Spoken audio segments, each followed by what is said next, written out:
ॐ अज्ञानतिमिरान्धस्य ज्ञानञ्जनशलाकया चक्षुरुन्मिलितं येन तस्मै श्रीगुरवे नमः। नमां विष्णुपादाय कृष्णप्रेष्ठाय भूतले श्रीमते भक्तिवेदान्तस्वामिन्यति नामिने। नमस्ते सारस्वती देवे गौरवाणी प्रचारिणे निर्विशेषा शून्यवादी पाश्चात्यदेशतारिणे। नमो महावदन्याय कृष्णप्रेमप्रदायते कृष्णाय कृष्णचैतन्यनामिने गौरतुसे नमः।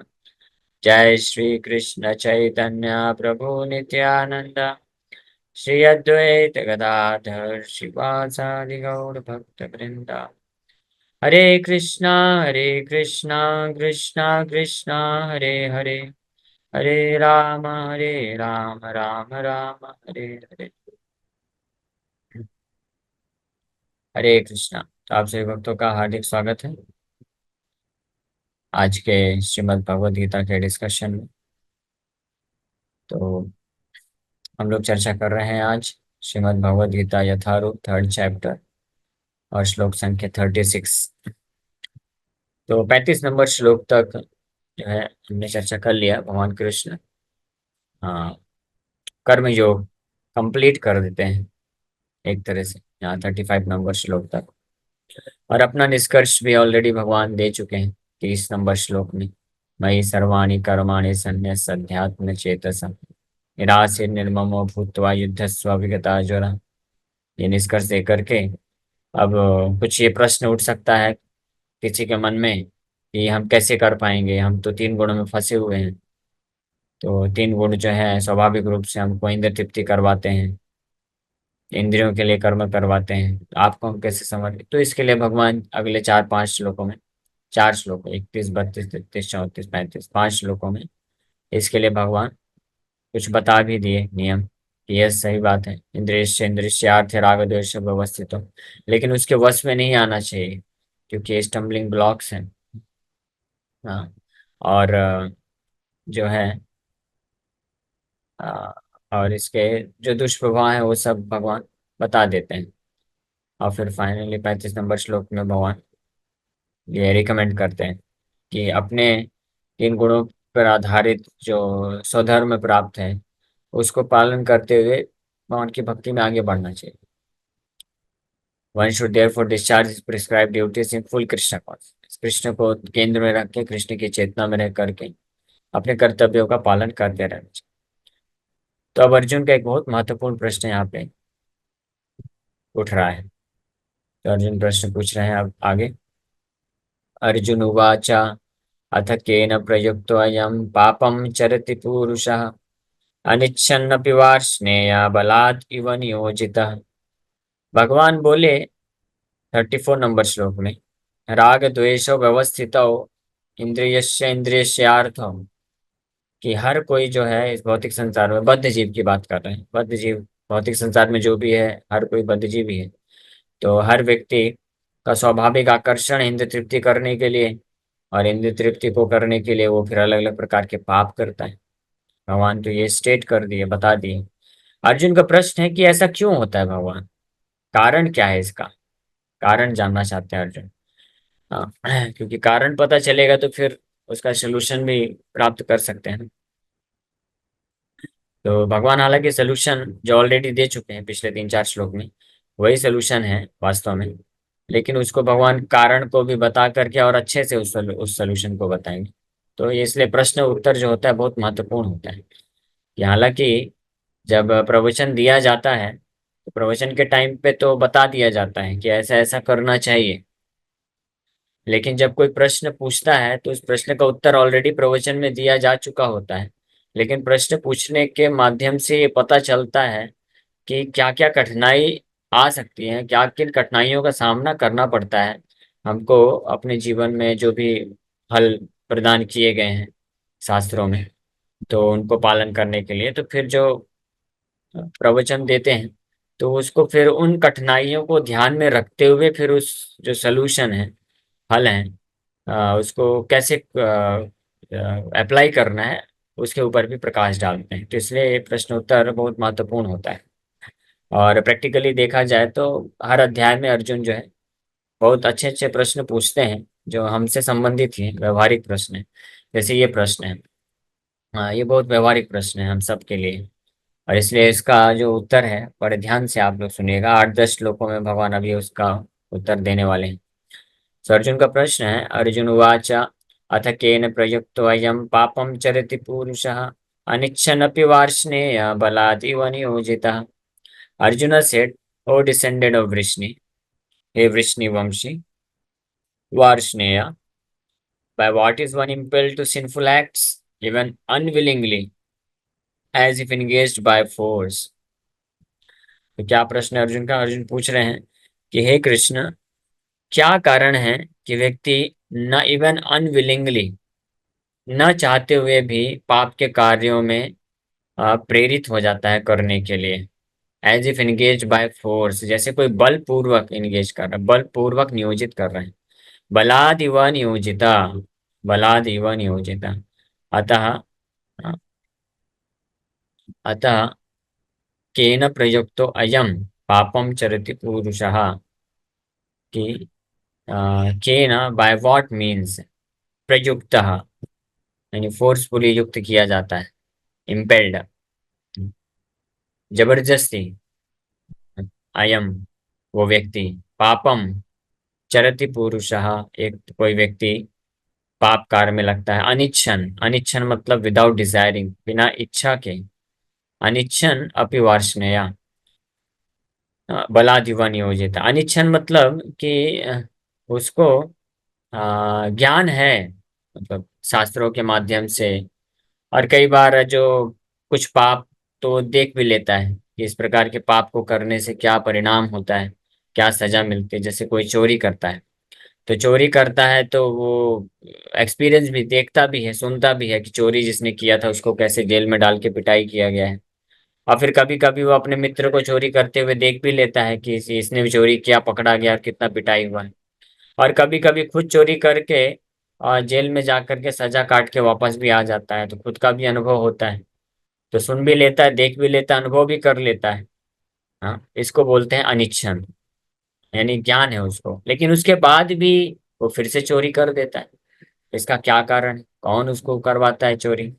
इसी प्रकार के अन्य भी जितने भी अपराध होते हैं, तो व्यक्ति क्यों इस प्रकार से लग जाता है, कारण क्या है? ये अर्जुन का प्रश्न है, जो कि बहुत महत्वपूर्ण प्रश्न है।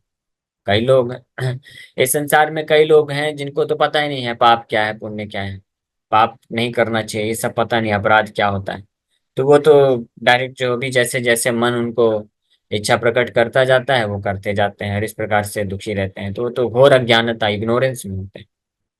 लेकिन कुछ लोग जानते हैं कि ये गलत चीज़ है, ये नहीं करना चाहिए, लेकिन फिर भी नियोजित हो जाते हैं, यानी फोर्स। यहाँ से एक और चीज पता चलती है कि अर्जुन यहाँ पे बता रहे हैं, अनिच्छन अभिवार्ष्णेय बलादिव नियोजिता, बलपूर्वक कोई फोर्स लगाया जा रहा है। तो इसीलिए इस बलपूर्वक, ये जो फोर्स है, बल है, जो लगाया जा रहा है किसी एलिमेंट के द्वारा या किसी शत्रु, तो हमारे इच्छा के विपरीत अगर कोई कार्य कराता है तो उसको शत्रु बोलते हैं। तो इसको हम अभी यहाँ पे अर्जुन प्रश्न पूछ रहे हैं कि कौन है वो फर्ज बलपूर्वक जो है पाप करवाता है। तो वो शत्रु ही है। वो शत्रु का नाम जानना चाहते हैं अर्जुन, कि भला आप बताइए तो वो शत्रु कौन है, कहाँ रहता है, कितना शक्तिशाली है। तो हम लोग अभी शत्रु शब्द इस्तेमाल करेंगे।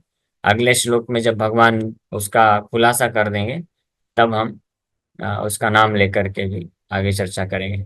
तो अर्जुन पूछ रहे कौन ये शत्रु है जो जबरदस्ती ये कार्य करवा रहा है। हाँ, तो कोई शत्रु होता है तो वो जबरदस्ती कुछ करवाता है, तो हमको उसको काउंटरैक्ट करने के लिए हमारे पास भी स्ट्रेंथ होना चाहिए, बल होना चाहिए। जैसे कोई अगर नदी में स्विमिंग करना चाहता है, तो जल की धारा जिस तरह बह रही है, अगर उसके विपरीत उसको तैरना है, स्विमिंग करना है, तो उसके पास फिर वो जल की धारा जितनी तीव्रता से बह रही है उससे ज्यादा फोर्स उसके पास होना चाहिए, उस बल होना चाहिए, ताकि एक तो उस धारा के प्रवाह को रोक सके, और फिर एक्स्ट्रा बल से वो अपने आप को ऊपर ले जा सके।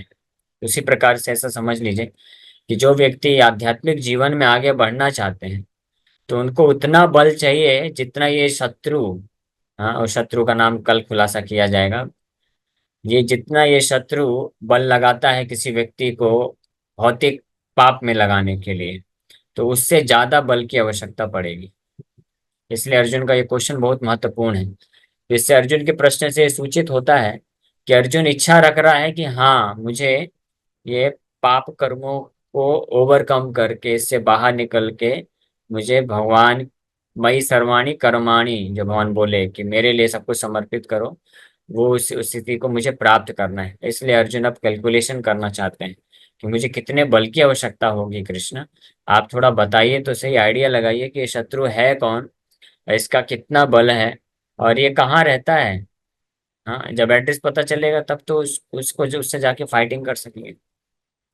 तो ये सारे प्रश्न अर्जुन के द्वारा पूछा जा रहा है। तो कहने का मतलब ये है कि हम अगर अ, आध्यात्मिक मार्ग में आगे बढ़ना चाहते हैं, माया को डिफीट करके हम अगर अपने आप को व्यवस्थित करना चाहते हैं आध्यात्मिक जीवन में अच्छे तरीके से, तो हमको बल की आवश्यकता है। इस प्रश्न से ये हमको अंदाजा लग रहा है। अब वो बल कैसे अर्जित होगा वो आगे चर्चा किया जाएगा, लेकिन उसके पहले शत्रु का क्या बल है वो भगवान स्पष्ट रूप से बताएंगे। So a living entity as part and parcel of the Supreme is originally spiritual, pure, and free from all material contaminations. Therefore, by nature, he is not subject to the sins of the material world. But when he is in contact with the material nature, he acts in many sinful ways without hesitation, and sometimes even against his will. As such, Arjuna's question to Krishna is very sanguine as to the perverted nature of the living entities. तो जो जीवात्मा है, हम सब जीवात्माएं हैं, आत्मा है। तो आत्मा वास्तविक रूप में, ओरिजिनल रूप में, ओरिजिनली यानी मूल स्वरूप आत्मा का कैसा है? आध्यात्मिक है, शुद्ध है, और हर प्रकार के भौतिक कल्मश से मुक्त है। इसीलिए जब इस भौतिक संसार में आता है जीवात्मा, तो ये प्रश्न उठता है फिर कि क्यों भौतिक जगत में आकर के वो दूषित हो जाता है और भिन्न भिन्न अलग अलग प्रकार के पाप कर्मों में लग जाता है, और यहाँ तक कि कई बार ना चाहते हुए भी इस प्रकार के पाप कर्मों को उसको करना पड़ जाता है। इसलिए ये प्रश्न बहुत इम्पोर्टेंट है कि क्या कारण है कि जीवात्मा अपने जो मूल स्वरूप है, ओरिजिनल जो नेचर है, उसके विपरीत जाकर के कार्य करने लग जाता है।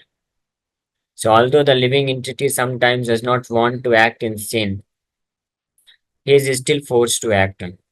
Sinful actions are not, however, impelled by the super soul within, but are due to another cause, as the Lord explains in the next verse. इसमें एक और प्रश्न का उत्तर मिलेगा। अर्जुन के इस प्रश्न के माध्यम से एक और कंफ्यूजन दूर हो जाएगा, क्योंकि कुछ लोग ऐसा सोचते हैं कि सब कुछ भगवान करवाते हैं। तो इस प्रश्न का जब उत्तर भगवान देंगे तो पता चलेगा कि वास्तव में जो इस संसार में कोई भी जीवात्मा जब पाप करते हैं तो उसका कारण भगवान नहीं है। भगवान के सैंक्शन के बिना कुछ हो नहीं सकता है, लेकिन पाप करने की जो प्रवृत्ति है वो भगवान के कारण नहीं आती, उसका कारण कोई कुछ और है। वो शत्रु कौन है? क्योंकि भगवान तो शत्रु नहीं है ना हमारे। भगवान तो गीता में स्पष्ट बोलते हैं, सुहृदम सर्वभूतानाम, कि मैं आपका मित्र हूँ, सर्वश्रेष्ठ मित्र हूँ। और हम भगवान हमको वो जो शत्रु है उससे बचाना चाहते हैं। अगर हम उनका शरण लेते हैं, उनको हम अलाउ करते हैं कि आप आइए भगवान मेरे जीवन में और मुझे मदद करिए, तो भगवान हेल्प करने को भी तैयार है। तो इसलिए भगवान तो कारण नहीं हो सकते हैं इस संसार में किसी भी व्यक्ति के द्वारा जो पाप कर्म करने के लिए। तो भगवान कारण नहीं, कारण कौन है वो उसका भी स्पष्टीकरण मिलेगा अगले श्लोक में अर्जुन के इस प्रश्न के माध्यम से। तो इस प्रकार से ये जो प्रश्न यहाँ पे पूछा जा रहा है अर्जुन के द्वारा, तो ये काफी हद तक कनेक्टेड है जो डिस्कशन अभी तक भगवान ने किया है। विशेष रूप से ये जो 34 नंबर का श्लोक है और 33 नंबर, 33 और 34 नंबर श्लोक में भगवान ये वर्णन किए हैं कि हर कोई प्रकृति के 3 गुणों से प्रभावित होकर के कार्य करता है। प्रकृति ज्ञानवान अपनी, भले ही वो कितना बुद्धिमान ही क्यों ना हो, फिर भी प्रकृति के तीन गुणों से प्रभावित होकर के कार्य करता है।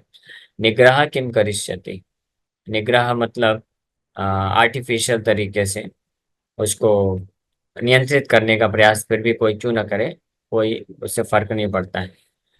तो ऑलरेडी भगवान यहाँ पे बोल चुके हैं निग्रह किम करिष्यति। तो इस श्लोक से और प्लस जो अगला श्लोक है, इंद्रियस्येन्द्रियस्यार्थ राग द्वेष व्यवस्थित हो, तो इससे ये सूचित होता है कि ये जो शत्रु है ये कोई साधारण शत्रु नहीं है, ये बहुत ही पावरफुल शत्रु है। ये शत्रु बहुत शक्तिशाली है, क्योंकि निग्रह शास्त्रों के ज्ञानवान अपनी, ज्ञान एक ऐसा अस्त्र है जो हर चीज को काट सकता है। इतना पावरफुल ये वेपन है ज्ञान। लेकिन ज्ञानवान अभी भी, अगर ज्ञान की तलवार होते हुए भी कोई व्यक्ति इस शत्रु को मार नहीं सकता है, तो इसका मतलब ये शत्रु बहुत पावरफुल होगा।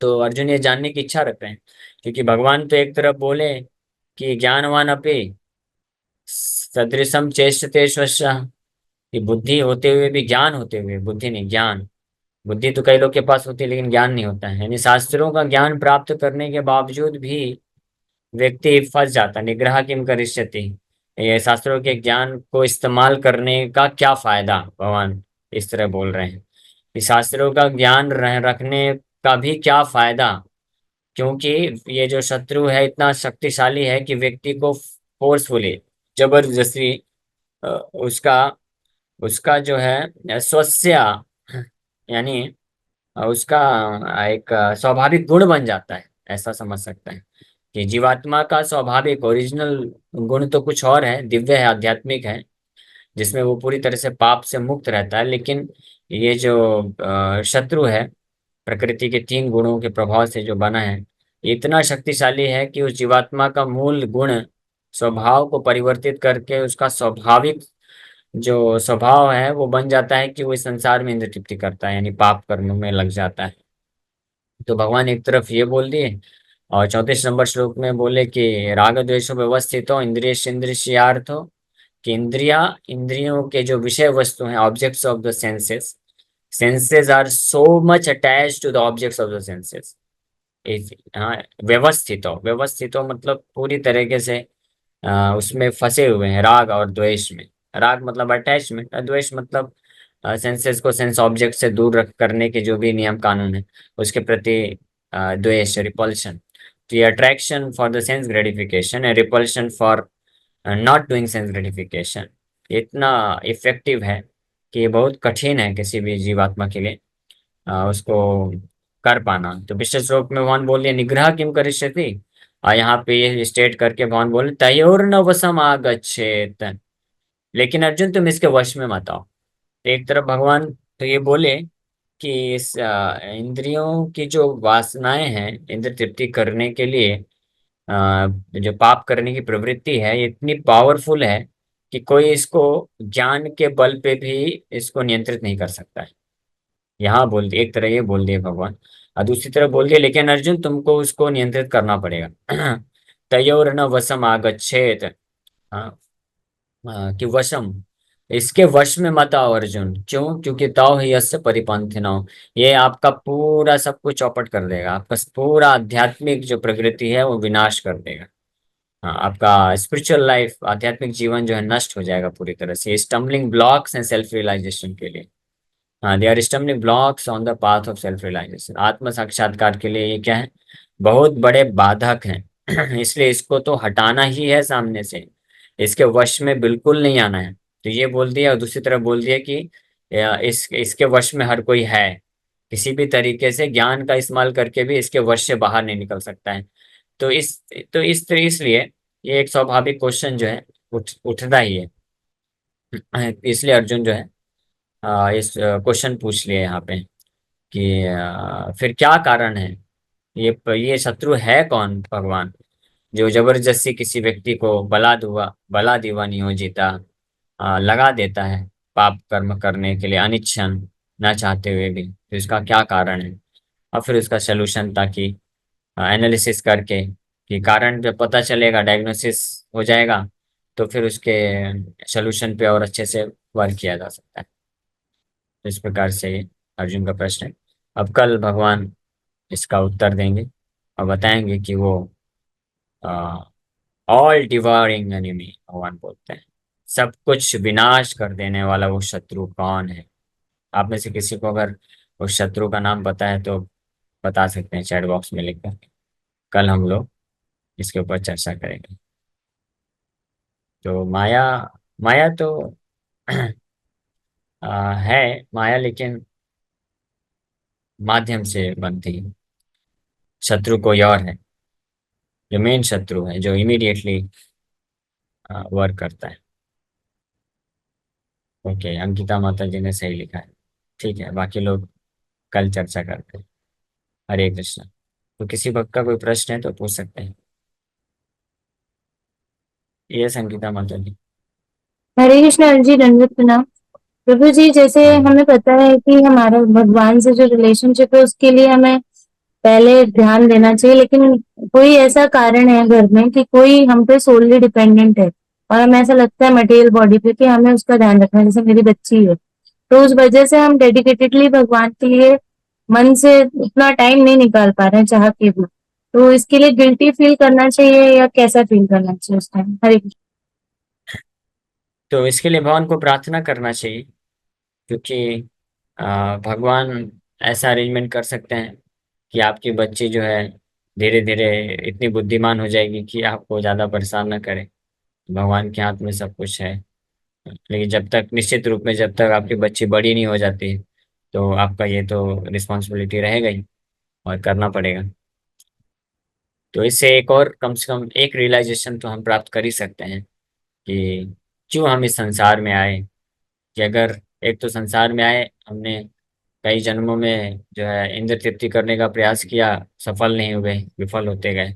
और अब हमारी इच्छा है कि हम संसार के बंधन से मुक्त होकर के पूर्ण रूप से भगवान को समर्पित करें।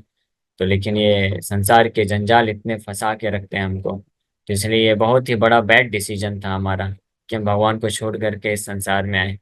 तो अब इसको गलती वापस नहीं करेंगे। तो अभी जैसी भी स्थिति है, उसको हमको इस प्रकार से संचालित करना है कि हम धीरे धीरे भगवान की भक्ति में आगे बढ़ते रहें। तो आप करते जाइए।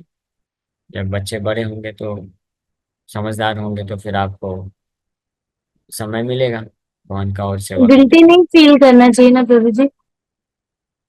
गिल्टी होता है मतलब पर कैसा? बाय डिफॉल्ट गिल्टी फील होता है कि हम भगवान को उतना नहीं समय दे पा रहे हैं चाहते। हाँ, तो वो अच्छा है अगर ये है तो, क्योंकि ये भाव रहेगा कि हम भगवान को उतना समय नहीं दे पा रहे हैं, भगवान का भजन अच्छे से नहीं हो पा रहा है, तब वहाँ पे there there will be scope for further improvement. तो वो आशा बनी रहेगी कि हम और जो है इम्प्रूवमेंट करेंगे हमारे भजन को लेकर के। नहीं तो फिर हम माया में फंस जाएंगे। तो इसलिए ये तो हमेशा रहना ही चाहिए। इनफैक्ट भक्ति के किसी भी स्टेज में ये एक हमेशा हृदय में गिल्ट रहना चाहिए। इसको एक्चुअली गिल्ट नहीं बोलते हैं, इसको गिल्ट तो एक्चुअली दूसरा चीज होता है। गिल्ट का मतलब होता है कि आपने something, you have done something wrong which you should have not done. तो जैसे कोई पाप करता है या कुछ ऐसा अपराध कर देता है, तो उसको, उसके लिए गिल्ट होना चाहिए। लेकिन आपका मैं बहुत समझ गया। इसको गिल्ट नहीं बोलते, इसको बोलते हैं क्या बोलेंगे इसको, वो एग्जैक्ट वर्ड मुझे याद नहीं आ रहा है। कॉन्साइंस, कॉन्साइंस बोल सकते हैं। बट आप जो है, यू आर सो ईगर, कि आप तीव्रता है भगवान का और अच्छे से सेवा और भक्ति करने का, लेकिन वो हो नहीं पा रहा है। इंटेंस डिजायर, लौल्यम इसको बोला गया, यस, लौल्यम। शास्त्रों में रूप गोस्वामी बताते हैं लौल्यम मतलब intense greed to become fully Krishna conscious. तो उसको वही एक मूल्य है वास्तव में। तो इंटेंस ग्रीड इसको बोलेंगे, वो जो हमेशा रहना चाहिए। अगर कोई भक्त चौबीसों घंटे भी भगवान का सेवा करता है, नाम जप करता है, तो क्या सिम्टम है कि वो भाव भक्ति में है या वो एडवांसमेंट कर रहा है? कि वो चौबीसों घंटे भगवान का सेवा करने के बाद भी उसको यही फील होगा कि मैं कुछ नहीं कर पा रहा हूँ और करना चाहता हूँ। तो उसको और हेल्प करता है। जैसे श्रीमती राधा रानी का उदाहरण आता है। Shrimati Radha Rani, she is the epitome of Krishna's लव। भगवान कृष्ण की लव के, प्रेम की पराकाष्ठा में है।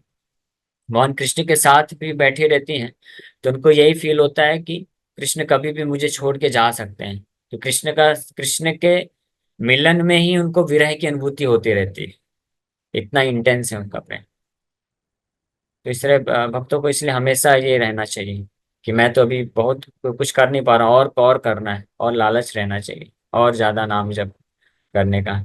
ऐसा नहीं, संतुष्ट नहीं हो जाना चाहिए कि अरे वाह आज बस कंप्लीट हो गया मेरा 16 माला कंप्लीट, अपना बीड बैग को बांध करके एक कोने में डाल दिया। प्रभुपाद जी एक लेक्चर में एक्टिंग करके दिखाते हैं कि ना, ऐसे माला लिए, बीड बैग माला लिए और कंप्लीट किए, और अपना आखिरी बीड को ऐसे करके दिखाते हैं। प्रभुपाद जी बोलते हैं now I have completed my 16 round, and now I can do anything, whatever I want, whatever my mind demands है, कि जो भी करना है मैं कर सकता हूँ, अब मैं फ्री हो गया।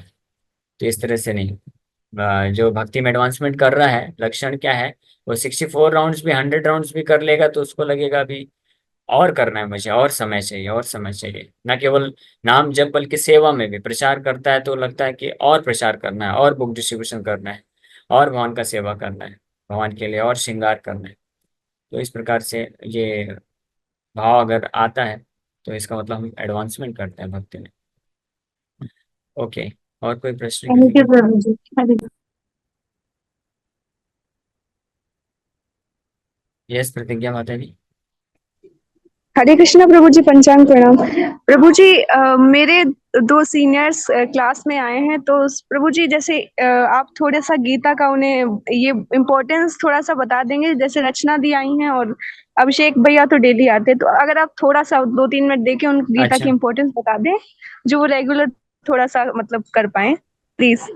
ठीक है। तो हाँ, तो पहली बात तो आपका हार्दिक स्वागत है कि आप लोग बहुत देर की क्लास में आए हैं।